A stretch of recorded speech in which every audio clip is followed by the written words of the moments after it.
Hello, hello, hello. Good evening, everyone. Buenas tardes from my Hispanic people out there. Welcome to the Think Big podcast with these amazing four people in here. We have Sam Singh, we have Marlon, Mindset Marlon, Daryl Ellison, and myself, Alejandro Alvarez. Thank you guys for joining in. And today we're going to go over underwriting some deals. What do you got for us today, Mr. Sam?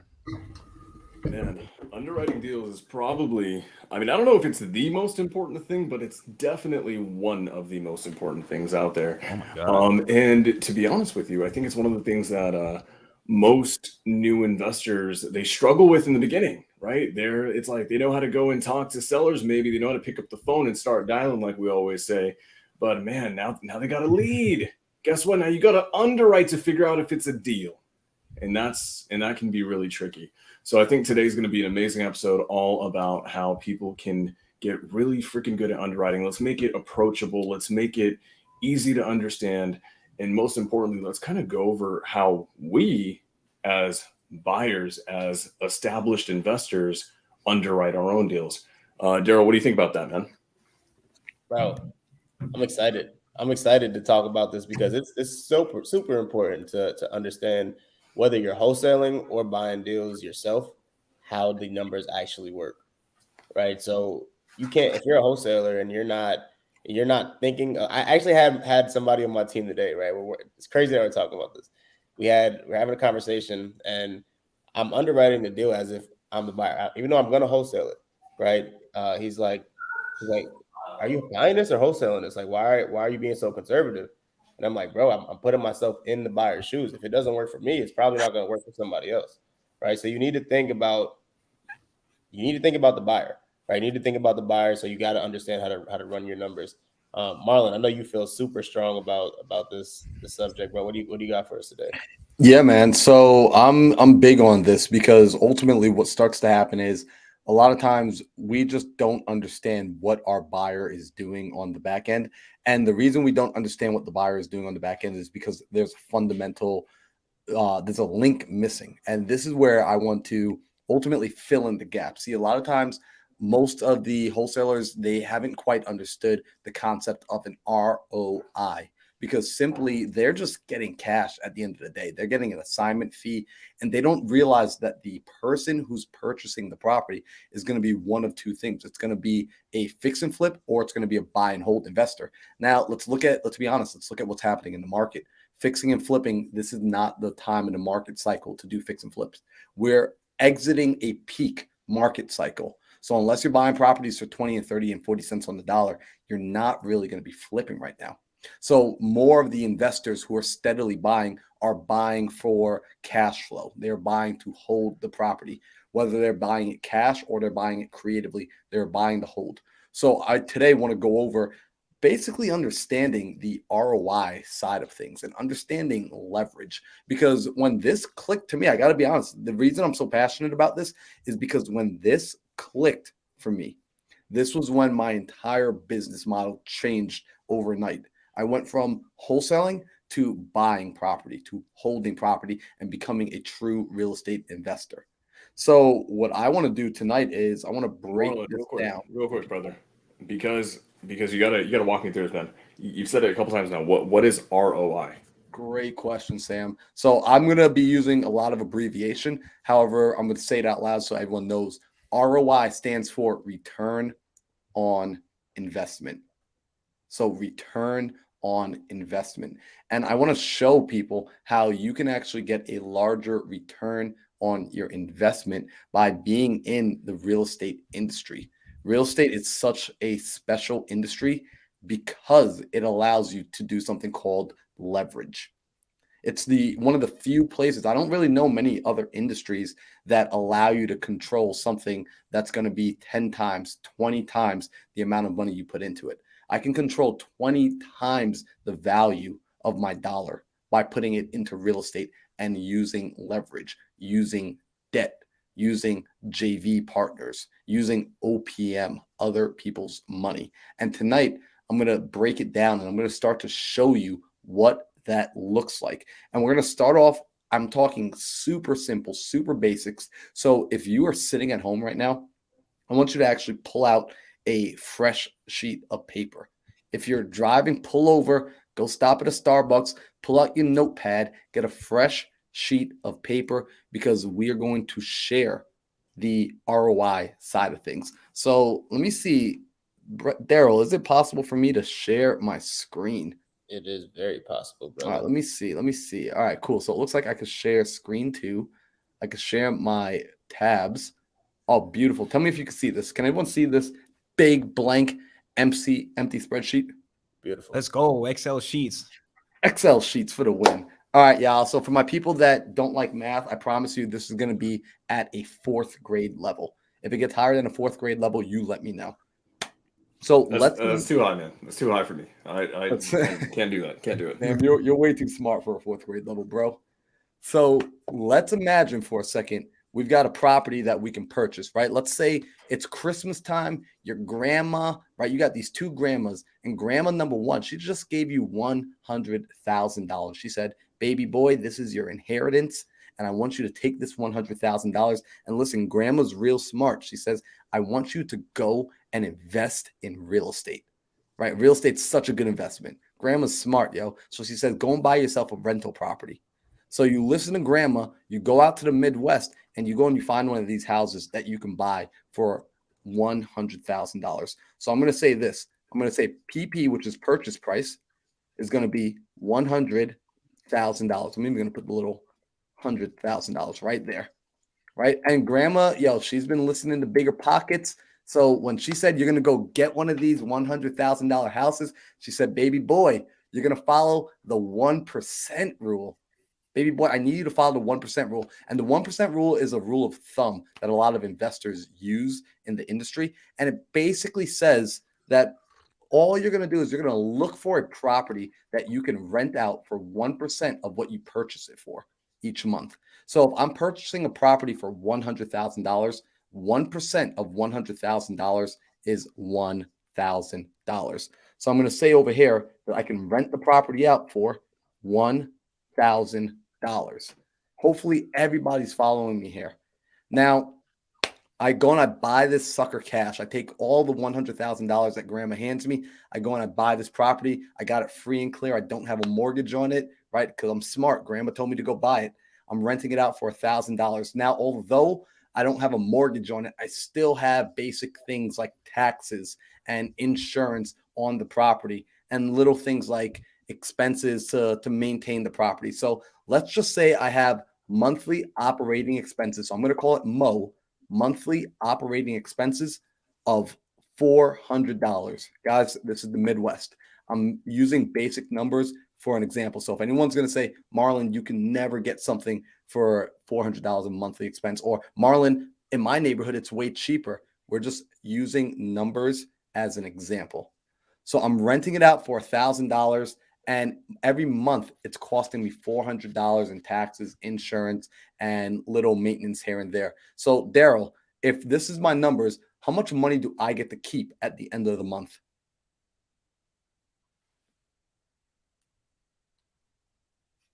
Shoot, I'm muted. My bad.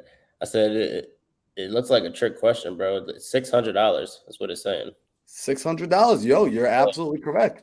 Right? Yo, grandma hooked it up. I went and bought this house. So essentially, I'm collecting for my monthly positive cash flow. So MPCF, monthly positive cash flow. I'm pulling in $600 over my hard cost.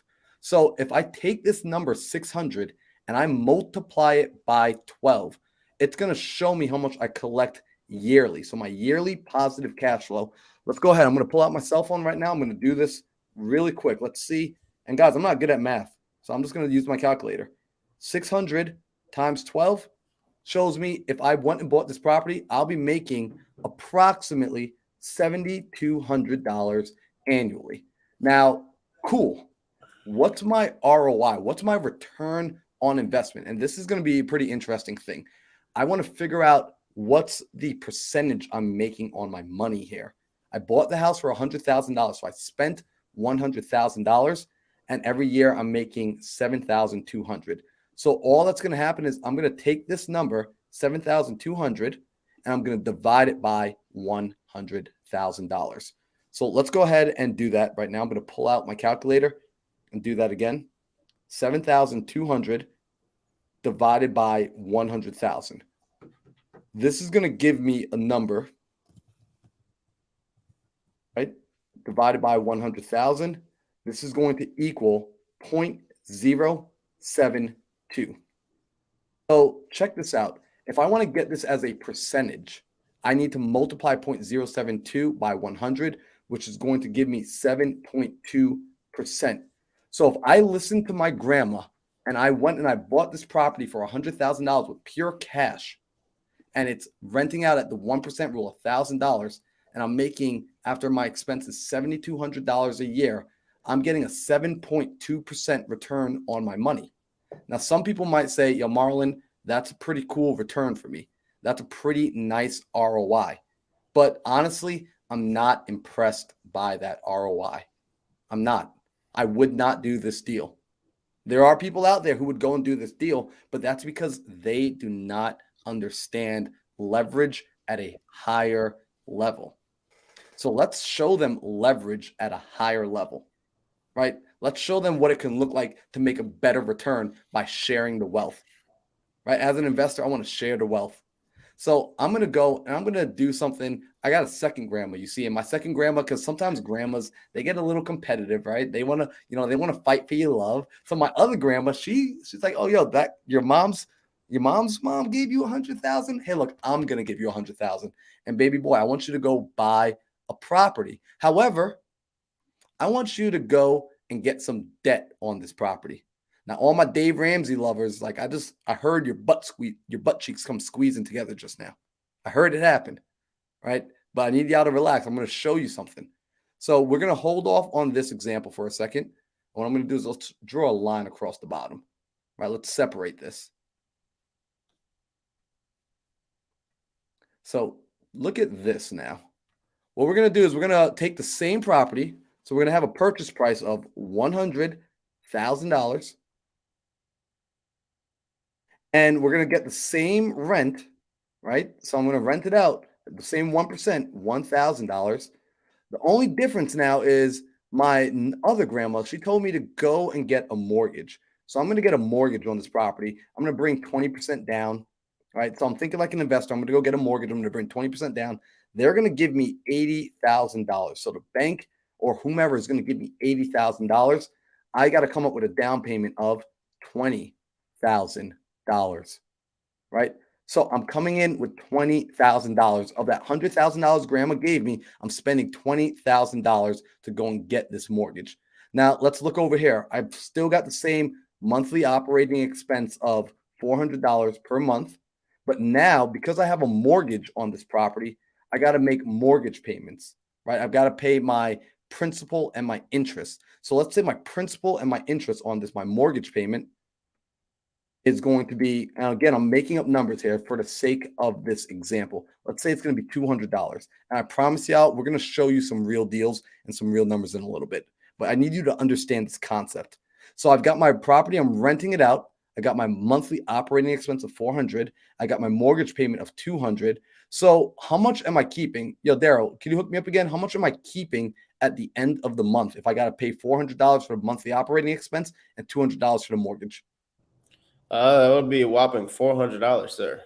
So I'm keeping $400 as my monthly positive cash flow. So if we multiply this number by 12, if we take that 400 and multiply it by 12, my yearly positive cash flow is going to be what? Let's pull out the calculator. Do it right now. 400 times 12. That gives me $4,800. I'm going to keep a whopping $4,800. Now, some people are already looking and saying, wait, Marlon, up here, you were keeping $7,200 a year. Now you're only keeping $4,800. You're making less money, right? Now, I'm making less money, but this is where you got to start thinking like an investor. Am I making less money or am I making a greater return? Let's go ahead and look. If I'm making $4,800 a year, in order to get my return, I've got to divide this by the amount of money I put into the deal. So, Alejandro, how much money did I put into this deal?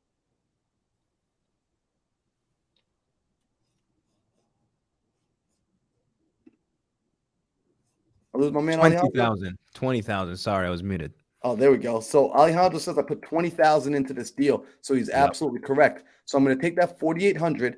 I'm going to divide it by the money I put into the deal, which is 20,000. So let's divide it. And that's going to give me a 0.24. So if I take 0.24 and I multiply that by 100, that's going to show me a 24% ROI. So simply because I chose to get debt on this property and because I changed the way of how I purchased the property, my ROI actually increased. I got 24% instead of 7.2%. And funny enough, y'all, I still wouldn't even do the deal like this, right? Although I'm getting a 24% ROI, personally, I still wouldn't even do this deal because there's an even better way to do this deal, right? So Sam, Alejandro, Daryl, is it cool if I showed him one more way? If I showed him one more way to do this deal even better and show him how real investors think? Yes. Bro, you better show them another way. Please do. All right, bet. Because I want y'all to think about that show Shark Tank, right? There's a show called Shark Tank. Many people have seen it, hopefully. And there's always this dude. He sits in the middle. He's the bald guy. I think some people call him Mr. Wonderful. Right? There's Mr. Wonderful. And what does he always say? He'll say, look, I like your idea. I like your product. Hey, look, you got chutzpah, kid. But I will not send my money out to die. Right? What does he mean when he says that? I won't send my money out to die.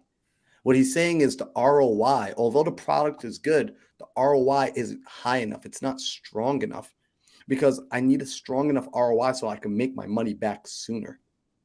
So I'm going to show you all about the velocity of money. But first, let me show you how to get an even higher ROI on this deal. And let me show you how real investors look at being able to leverage, being able to control 5, 10, 20 times the amount of money they have, control assets 20 times more than the amount of money they put into it. So let's go ahead and section this off, right? And if y'all are learning something right now, if you're learning something new, go ahead and drop a fire emoji in the chat if you're on YouTube. If you're hanging out with us on YouTube, go ahead and drop some fire in the chat. All right, so we're going to take the same house, same purchase price, $100,000.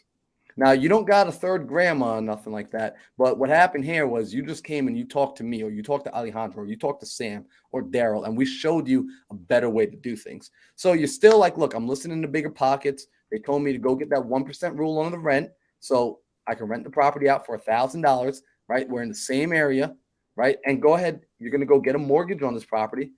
So the mortgage is going to come in with that same $80,000, right? And now that down payment, before you took grandma's money and you came out of pocket $20K, you came out of pocket $20,000 for that down payment. But what if you had a friend in your life who you talked to and you said, hey, look, are you interested in investing in some real estate? But look, check it out. You'll never have to talk to a tenant. You're never going to have to fix a toilet, and your money is going to be backed by real property. Would you be interested in listening to what I have to say? They say, yeah, of course, man. It's like, all right, look, I need to raise $15,000. And for that, I know you've been getting 7% in the stock market recently before it started going down. How about I give you a 10% return on your money? Right? Because these are some of the returns I offer my investors. I offer them a 10% return on certain deals. So how about I give you a 10% return on your $15,000? They say, heck yeah, man. I had this money and I was actually worried it was sitting around doing nothing. So I go ahead and I get a JV partner. So that JVP is going to stand for JV partner.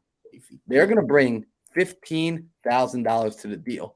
So I still need another $5,000 for the down payment. So my portion of the down payment is going to be $5,000 so that we can fund this mortgage. Now let's look at what we got over here. We got a monthly operating expense. And keep in mind, remember this guy's going to be at 10%. Right? We're borrowing this money at 10%. So keep this in mind. We got our monthly operating expense over here, same $400. We got our mortgage over here, same $200. But now I got to pay my JV partner. So if I'm looking at paying my JV partner and I got to pay him 10%, let's take a look at what that is. If I pull out my calculator and I do 15,000 times 0.1, right? This is how we times it by 10%. So 15,000 by 10%, or if you're doing it on the calculator, you're going to do 15,000 times One, that's going to give me $1,500 is what I owe this person every single year. Now, I'm going to ask my JV partner, hey, is it okay if I just pay you monthly? Right? Who doesn't want to get paid every single month? They're going to say, duh. So he's going to let me pay him every single month. So I'm going to divide that by 12. And it looks like I owe my JV partner every single month. I've got to pay him $125. So now let's do the math. Let's figure out what my monthly positive cash flow is going to be. So if I do $1,000 minus 400 minus 200 and minus 125, somebody want to give me what that number is? What's that, like 275? Yo, you're spot on, bro. Did you do that in your head? I'm not even looking at you right in now. my head, bro. Come on, man. Come on, let's go, man. Human calculator, dog. It's a human calculator. So 275 is how much I'm collecting a month from this property. Now I want to figure out what I'm getting annually because we calculate ROIs and things of that nature in annual. So what my yearly positive cash flow is going to end up being is $3,330 or $3,300. $3,300. Now let's take a look at what my ROI is going to be. I'm going to take how much money I'm making each year, right? I'm going to divide it by my entry. So how much money did I put into this deal? $5,000. $5,000. Wow. So I put $5,000 into this deal. Now let's see what that number looks like. Woo! That gives me 0.66, which puts my ROI at a 66% ROI. Now, not only does it put me at a 66% ROI, which is way better than my 24 and hell of a lot better than my 7.2% ROI, what does it also allow me to do? How much money, when grandma gave me that $100,000, if I only spent 5,000 of it, how many more times could I go and do this deal? Bro. Man. Like, bro, About 12 times. I could do this deal 20 more times, y'all. So real estate allows me to control 20 times the asset. Creative financing, because that's what this is. This is like the most elementary version of creative financing. Because I'm using OPM as the bank, I'm using OPM with a JV partner, and because I'm using leverage, and it's imperative that you understand this. It's imperative that you understand leverage. I'm using it at a higher level. I can go out and do these deals. Now, to be honest, some of you are looking at 66% and you're like, yo, sign me up, baby. Now, I do one even better, right? Like I know like my brother's on this screen, like we still wouldn't do this deal because there's an even better way to do the deal. There's an even better way to do it. So, let me just ask, is it possible, right? I'm not even going to show the example, right? But y'all that are watching, do you think now it's possible that instead of finding a JV partner that wants to come in at 15,000, maybe I find a JV partner that wants to fund the entire down payment? And if they want to fund the entire down payment, the entire $20,000, how much money do I need to come to the table with? Zero. Right? Not a dollar. Big fat O. So if I'm putting no money into the deal, if I'm putting nothing into the deal, what's my ROI? Infinity. It's infinite. Y'all try and divide anything. Try and divide zero by anything on your iPhone. Right? All you're going to get, watch, I'll show y'all what you'll get.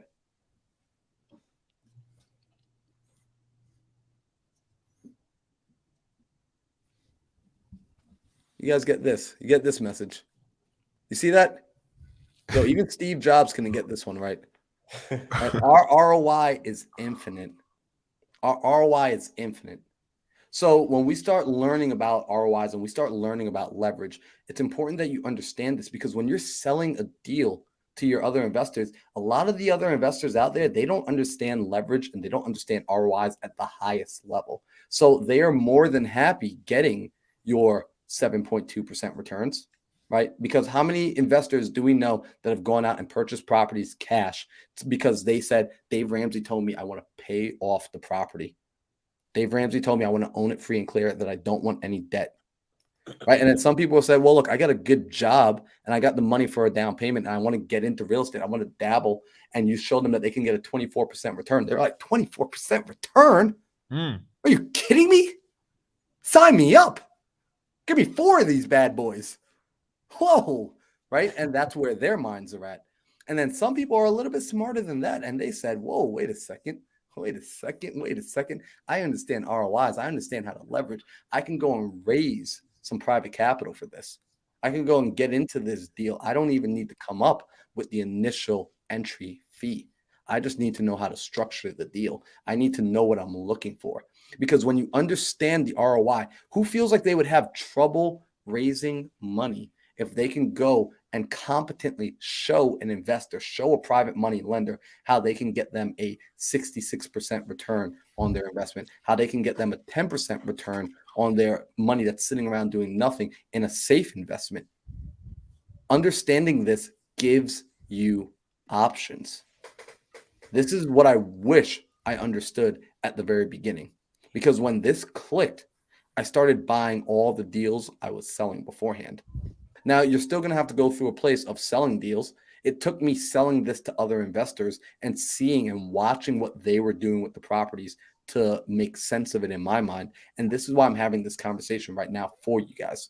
I want you to be able to look at the people who are buying your deals, and I want you to be able to understand your customer in a better light. I want you to understand what they're looking at, what we as investors are looking at when we're purchasing properties. I want to know, what's my ROI going to be? So this was the most basic way I know on how to break down an ROI. So I'm going to go ahead and stop sharing my screen here, and I want to bring it back to my bros. Like, so I know, guys, we did math and that's kind of like taboo. We're not supposed to talk about the boring stuff, but I wanted to talk about that because I wanted to help people tonight. Well, math isn't boring at all, bro. I may have missed it though. Do you factor your repairs in there at all? Yep. So that's going to be with the monthly operating expense. So now I'm glad you said that, Daryl. This was for an example on explaining now the basics of ROI, right? We used very, very basic numbers. Like, someone's probably watching this like, but Marlon, where was the closing cost? Where was the holding cost? Where was the advertising cost? There's a lot more costs that we did not show. And what we'll probably end up doing is we'll probably end up busting out some HUD statements, right? And actually walking people through and showing them some of these bad boys and showing them that numbers that you guys paid $30,000, $40,000 for a mentorship that you don't see, that you'll get for free here on YouTube. I gotta, 100%. If we start busting out HUD statements, I think not every other, but most every other podcast in this game are just gonna have to stop doing what they're doing. But Marlon, I want to highlight this, right? A few weeks ago, we talked about the importance of going directly to your key buyers, right? Like, every market, you're going to have 3, 4, 5 super high performing buyers. And what you want to do is create a relationship with them. Guys, if you're wholesalers, you're like, I don't want to be a buyer. I don't really care. I don't want to own property. Why do I care about ROI? If you learn to underwrite the way that your buyers underwrite and you do all of that grunt work for them, they're still going to do their due diligence. But guess what ends up happening? They end up loving you that much more. And they know that any deal that you bring to them is automatically going to fit, what their criteria are. And so, like, Marlon, you buy a lot, I buy a lot. Let me ask you, are there wholesalers who have consistently not respected the feedback that you've given them, right? They're maybe not bringing you stuff that's in your buy box, or maybe you already told them, hey, like, I need to be at this cash on cash. I need to be at this ROI. And they keep blatantly sending you stuff that doesn't fit that.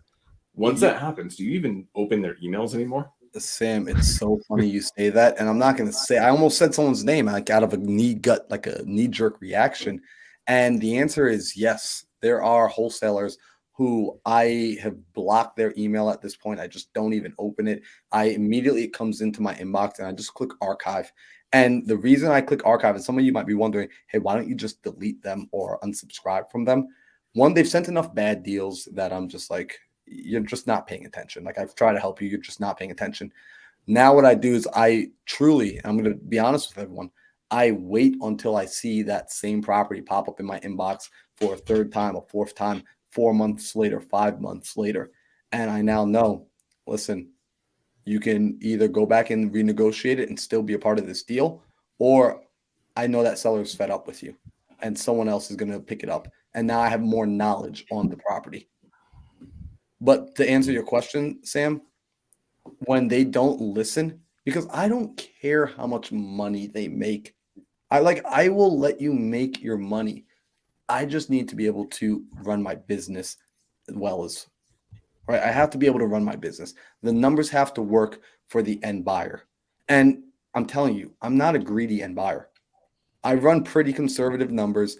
I live in a place where I'm not trying to hit home runs all day. I'm hitting I'm base hits, base hits, base hits. You're looking at somebody that believes in the philosophy of sowing and reaping and the tortoise ultimately winning the race. So I'm all about just building, building, building because 10 years from now, I'm going to be grateful for the work that I put in today. Love it. And if I may, this also will protect you when you negotiating with your buyers. Because if you don't know what an ROI is or what your buyer is looking for, and you don't know what that looks like, then he has all the power to negotiate with you because you lack the knowledge on what exactly is a good deal. Once you know what a good deal looks like, then you have that confidence, you have that knowledge behind you, like, yo, don't try to lowball me. This is a good deal. And you have to know what an ROI is. You have to know what your buyer is looking for so you can have that power when it comes to negotiating.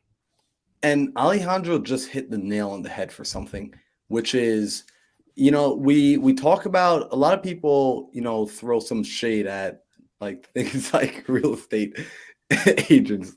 Some people throw some shade at like real estate agents, like, man, they don't do anything besides list it on the MLS and just walk away and let it sell itself, right? But we all know that there are great agents out there who actually sell homes. There are great wholesalers out there who actually sell deals. I love it when a wholesaler comes to me and says, yo, Marlon, look, I got this property here, and here are some exit strategies you can look at doing. Like, I know you're going to do your own thing, but I like when they present to me some options, right? When they come to me and I can see like, okay, you really are looking out for my best interest as well. You're doing this with the thought process of let's do more deals together. Right? Because if I take care of you as my buyer, you're going to come back to me for more deals. In the future, I'm not going to be stressed out trying to get rid of a contract because I already know as long as your business is doing well, you're going to want to buy more deals. So we need each other. I need wholesalers as much as wholesalers need buyers. We need each other. And treating each other like treating each other like you're aware of that and like you care about that, it's a game changer. So take the time to understand the ROI side of things. Now, we have an advantage, and this is a beautiful thing for anyone wholesaling right now. You have an advantage starting where you're at. Because as buyers, because we all know what it's like, Daryl, Sam, Alejandro, we all know what it's like to wholesale in this business. We can now talk to our wholesalers differently. We can help them out in a way that they need it. I can understand and I can say, look, I know you've got to make money. You've got marketing. You've got a team to feed. You probably have been following up with this person for 4 months. When I start having that conversation, I'm creating a relationship. I'm creating a friend. And when I come to my friend and I say, look, I get you've been working on this deal for a long time. And I want to show you from my side, I've got to be able to make at least, 22% ROI. Yeah, no, that makes sense, Marlon. I get it. And guys, is it cool if I share one thing with them on why that ROI matters so much? Can I show them something? Can I show them the rule of 72? Y'all know about this? Ooh, that rule is fire. The rule of 72. So let me show this to y'all. Let's go back into the spreadsheet for a second. All right, let's open this up. So the rule of 72 is a pretty interesting rule. They call this the money doubling rule. Now, the money doubling rule. So let's go ahead and write it up here. The rule of 72. And guys, this rule came up from, ancient mathematicians, like some Italian mathematicians, hundreds of years ago. If you really are super curious in the history of it, there's this website you could go check out. It's google.com, google.com, and you hit it up. They will tell you the history of all of this. Now, I don't really care as much about the history as I care about understanding this principle.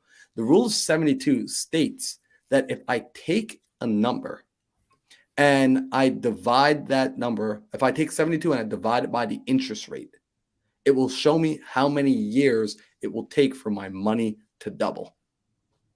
It's going to show me how long it will take for my money to double. So let's say I'm a old school Dave Ramsey follower, and he said, you get your money, you squeeze it tight, and you go and you put it in the bank, but not just any regular bank or bank account. You go and you put it in a CD, right? How many people have CDs today, right? CD stands for Certificate of Depreciation. Certificate of deposit. It's a certificate of deposit. All right. So you're probably getting a whopping 1% return on your CD. So let's say I have 72 and I divide it by that 1%. What would that give me? Well, damn, that gives me 72 years. It would take 72 years for my money to double if I put it into a CD. Ew. Now, I see we got some cool people on here. We got Hunter, we got Karen, we got Paulina. Hunter's pretty young. I think Hunter's like in her 20s. Hunter, do you want to wait until you're in your 90s for your money to double? Right? Like, that's what a CD will do for you. Right? But you know what? Forget it. You're a savvy investor. Grandma gave you money. You figured out you could go get this 7.2% return. So let's go see over here what happens if you just went and bought your property straight up cash. You go and you take it, and you're going to take 72. We're going to divide it by 7.2. And that's telling me that it will take 10 years for my money to double. So if you went and bought this property cash and praying that nothing ever happened to the property, you never had to worry about any additional expenses, it will take you 10 years at this rate of return to double your money. Yeah. So maybe some people are like, yo, that works for me. I'll double my money in 10 years. I do not want to send my money out to die. 10 years is way too long. I'm sending my money out to die. I want my money to come back soon, and I want it to come back with friends. Paulina says, hell no. So let's look at over here. Let's say you got a little bit savvier, right? You were listening to us. You understood leverage. You still weren't ready to jump off the deep end. You still wanted to do everything by yourself, right? You didn't want to bring a partner in. So you just went to the bank and you got good credit. So you went ahead and put 20% down. You get a 24% return. Let's see what the money doubling rule says about how long it's going to take your money to come back to you. So let's go ahead and do 72 divided by 24. All right. So approximately 3 years for your money to come back to you. All right. Not as bad. When we're looking at comparison to 72 years or 10 years, 3 years, still not as bad. However, there's a better way. Right? There's a better way. So we still have this right here, the 66% return ROI. So let's look at what a 66% return. How long is it going to take my money to come back to me? Approximately 1.09. So about 1.1 years for my money to come back to me. And this, my friends, is when we start to understand ROI and leverage. So I'm looking at this like, hey, I could put my money into a deal, and by the end of the year, I will double my money. And guys, again, 66%, there are ways of getting higher returns. However, what starts to happen is if this is new to you and I start showing you how to get a 125% return, a 500% return, 1,000% return, you start to think I'm lying. Right? It starts to melt brains way too quickly. If I start to show you how to get an infinite return where you're literally printing money out of thin air, you don't believe me. So we like to keep it basic. We like to start off with things that, if you go to dinner, right? If you go to your average individual and you tell them, hey, I can show you how to get a 66% return ROI. They're going to ask you, are you doing something illegal? This is why our private money lenders, when we talk to them, we have to offer them things that they can wrap their mind around. As the investor being able to structure these deals, we can start to show them even larger returns. But most importantly, just recognize and understand as an investor, my goal is to protect my money. The longer my money is away from home, the harder it is to protect. So I want to bring my money home faster. All right. Fast money is smart money. Slow money is scared money. So I'm going to stop sharing here again. Bro, right before you folks. Real quick, right before you got on that, bro, it was you're talking about why it's important, right, for a buyer, for you to understand your numbers for a buyer, right? Just in case a buyer tries to tell you, I can't pay this, and show you why they need to pay less, right? But on the other side, right, you may be leaving money on the table if you don't know how to run your numbers as well.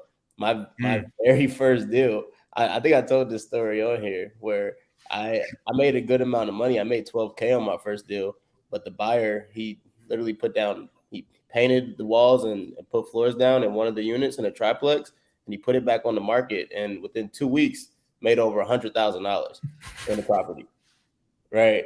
And I left so much money on the table because I had no clue what I was doing. This dude took me out to lunch, showed me the HUD, like after he closed, and he was like, "Look how much money you made me." So if you don't know your numbers, I promise you're most likely leaving a lot of money on the table as well.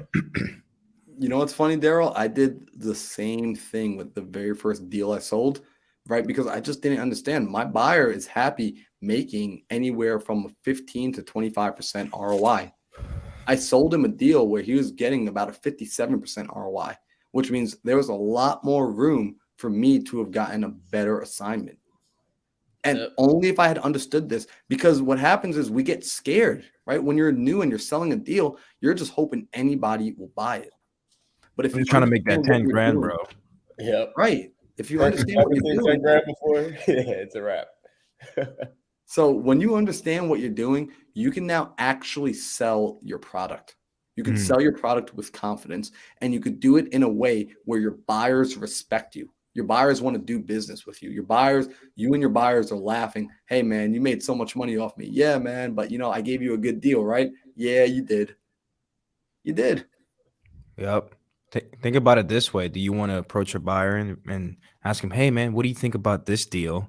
Would you buy it? Or would you like, hey, I got a deal for you that you're going to make $30,000 minimum on this deal? What do you think the buyer's going to respect more? It's a game changer. Yep. Now, Alex asked, is the rule of 72 assuming compound interest? Alex, that's a phenomenal question. I don't know the answer.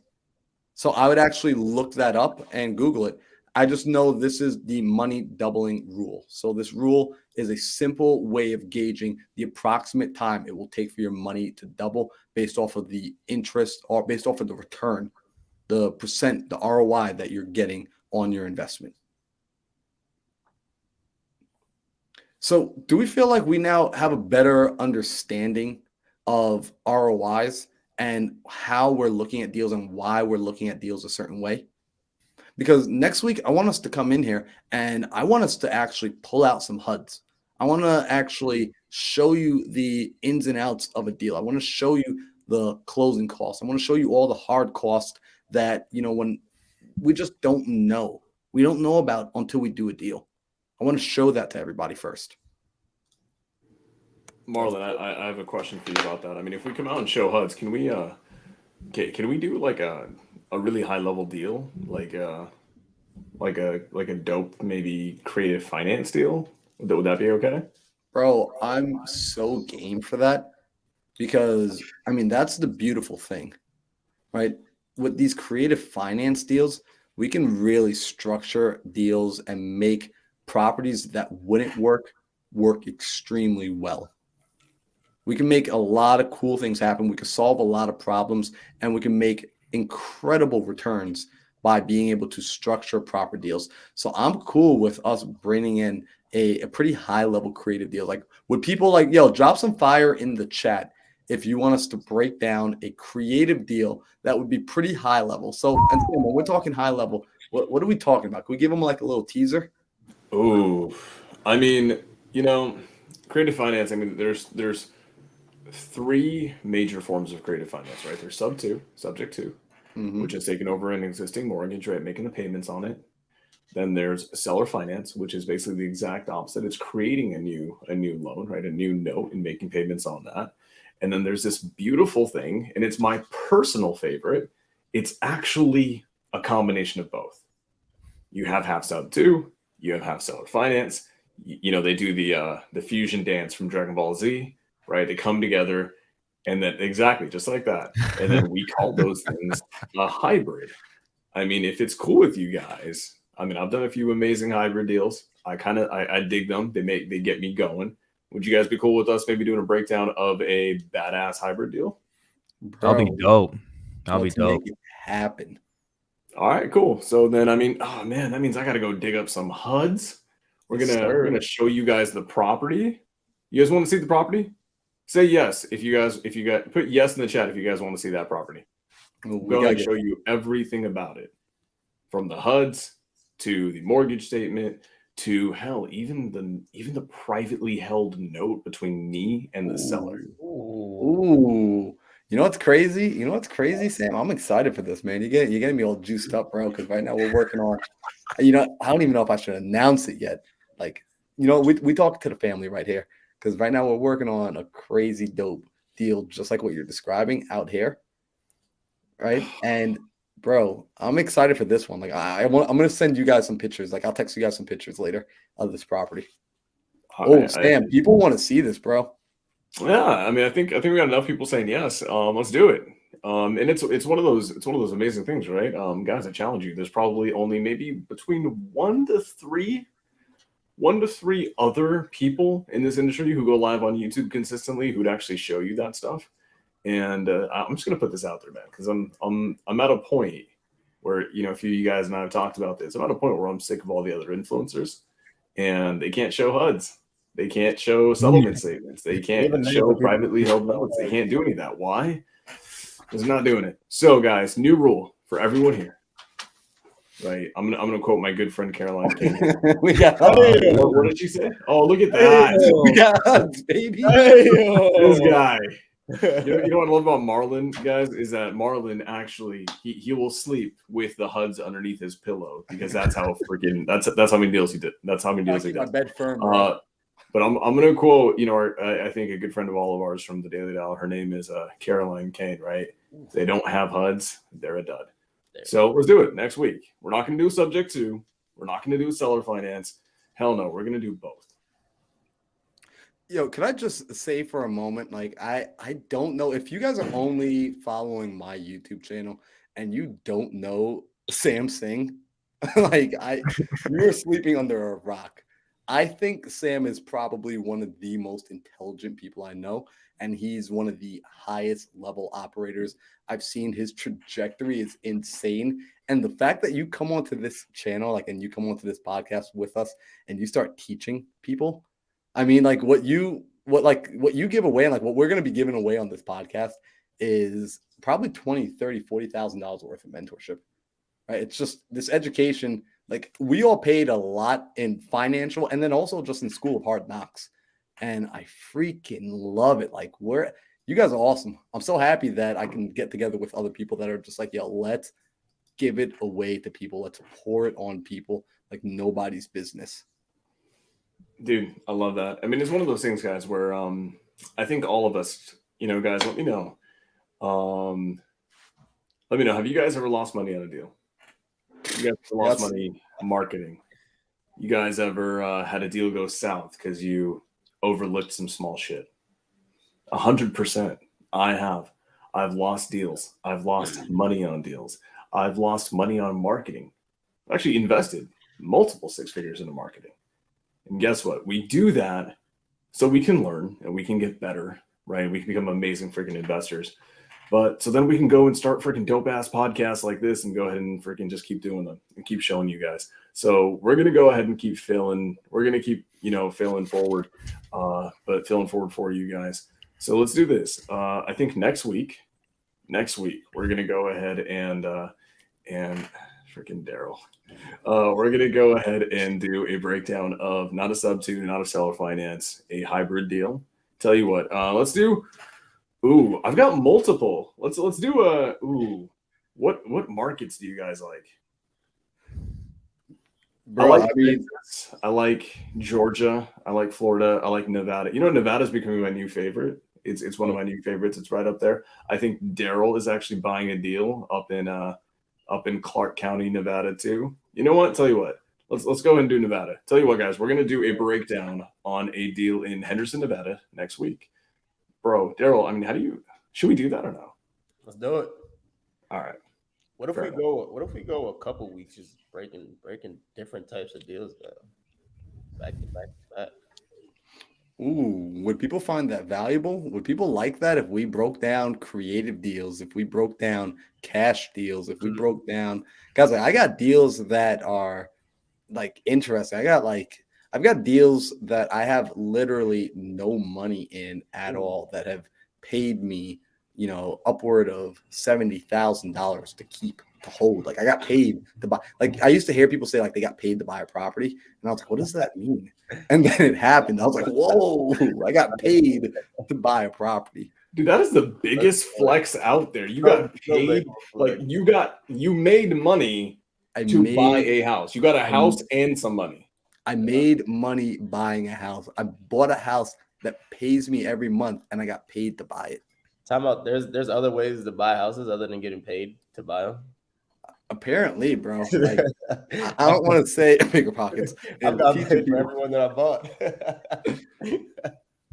So yeah, I think if the people want that, we should do that. So I mean, I'm gonna have to. What we'd have to do to make that happen is first off, people, if you're getting value from this, you'd have to go right now, and I need you to go and subscribe to Alejandro's channel. I need you to subscribe to Daryl's channel, to Sam's channel, and to my channel. I need right now for you to take a screenshot tagging the four of us on Instagram. Hey, kid it with the cheese. I need you to take that screenshot. I want to see that picture exactly. If it's not that picture, it's got to be that picture. It's got to be that one. I'll pose one more time. Just rewind it real quick. So you gotta tag that, and once we see, if I see at least 20 of those tags, then we'll start breaking down some deals. We'll start bringing our HUDs, right? Because it's, I gotta be honest, y'all. We buy properties in our LLCs. We keep our LLCs anonymous so that we never have to worry about things coming back on us. So showing you our HUDs is actually jeopardizing the safety of our tax and asset protection. However, it would bring you value to see it. So if we're going to be doing that, I got to ask for something in exchange. So I'm not going to ask for your money, not today, right? I'm going to ask for your love and your support by helping us grow this channel so that we can help as many other people. Because if you're getting value here, you've got to pass the value on. So I think that sounds fair, y'all. Does that sound like a fair trade? That's a fair trade. Oh, I love it. So this has been a fun episode. Also, real quick, while we're here, guys, I get excited. I'm hanging out with my buddies right now. I'm hanging out with my friends. Alejandro, bro, that video that you dropped yesterday. If y'all haven't checked out Alejandro's YouTube channel, real talk, that video you dropped yesterday on how to find cash buyers for free was I watched the whole thing, bro, and it wasn't just to support you. It really wasn't. I found myself actually listening and learning and saying, wow, this is so freaking good. If you do not know how to find cash buyers, not only did Alejandro explain it, he did it live in his video, and the production quality, bro, my YouTube is missing the Alejandro touch. It's missing the Alejandro touch. I got to hire your design company. Thank you. That was, I mean, it was a freaking flex, dude. I went through it. You may have been taking notes on how to find buyers. I was taking notes. All right, 30 seconds in, there's a little badass transition on the bottom left. I gotta figure out how we do that. 100%, guys. If you guys, and can we talk about the fact that was his first official YouTube video? I mean, god damn. I love it when my friends push me, but I also hate it when they set the bar stupid freaking high and I have to kind of raise up. So Alejandro, dude, congratulations on that, man. That video was a freaking banger for a first one, especially. Damn. Thank you. First, I want to thank my mom. I want to thank you guys, the production, everyone behind it. Thank you. 3 free ways to find cash buyers, man. There's no excuses. You don't need funds to find cash buyers. People are like, do you guys have buyers? And just pick up the phone and start dialing. Yes, sir. Ooh, that's gonna be like the tagline of this podcast soon, Yo. right? Like, shout out to Leo DiCaprio, shout out to Wolf of Wall Street for that. But guys, if you go and watch Alejandro's video, don't just watch it. Don't just do that. It's not enough, right? Because it was a banger of a video. I think like did one of you guys, I think one of you guys may have sent that video to your own dispo manager. I did. To give them a freaking training on how to dispo a property. So, I mean, like, there you go, guys. We're actually implementing. We took Alejandro's free YouTube video, using it in our own businesses to make sure it works. So don't just watch it, right? Don't just watch it. Make sure you are subscribed to Alejandro because he's going to freaking skyrocket on YouTube in a matter of probably a few weeks to a few months at least. And then it'll be dope as hell to be able to say that, hey, you are one of his first early subscribers. That is a pretty beautiful thing to say. And I know Alejandro, he's a man of incredible loyalty, so he'll always love you back for that. But then also go ahead and share it, right? Go ahead and take that link, throw it on Instagram, because guess what? There are people out here who do not know how to find cash buyers. And they wonder, they have a deal. They've got an assignment. They've got a deal, like a wholesale contract. And then they just don't know how to find a cash buyer. They think you have to have like tons of fancy systems, and maybe they don't know how to talk to a realtor. Alejandro, did you speak to a realtor at all on that? Yeah, I spoke with a realtor. That was the first free way to find a cash buyer. So you showed them, you didn't tell them what to do. You picked up the phone and you started dialing. Indeed. Yes, I did. God, dang. So guys, go watch it. Give my man a sub. In fact, make sure let me leave the link here. Marlon. Yes, go make sure you sub to Daryl.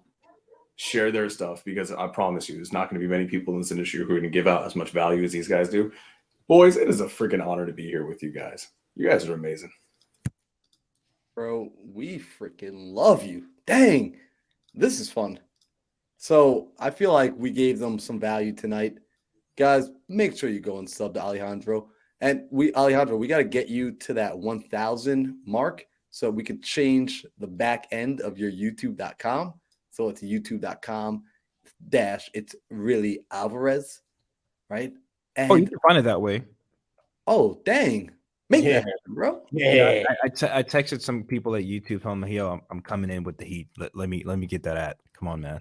So they let me slide this time. So go ahead and right there, I would screenshot that so you could go ahead and find that later. So you've got Sam's YouTube if you don't have it already. Boom. We got Alejandro's YouTube right there, youtube.com/ it's really Alvarez. Yo, Daryl, where's yours at, bro? We got to let them know. We got mine right there, youtube.com/ Marlon Johnson. Be on the lookout because that's going to change to youtube.com/ mindset Marlon. Need that, bro. Also, shout out to everybody that helped me get to 1,000 subscribers this past month. And Daryl Ellison, youtube.com/ Daryl Ellison.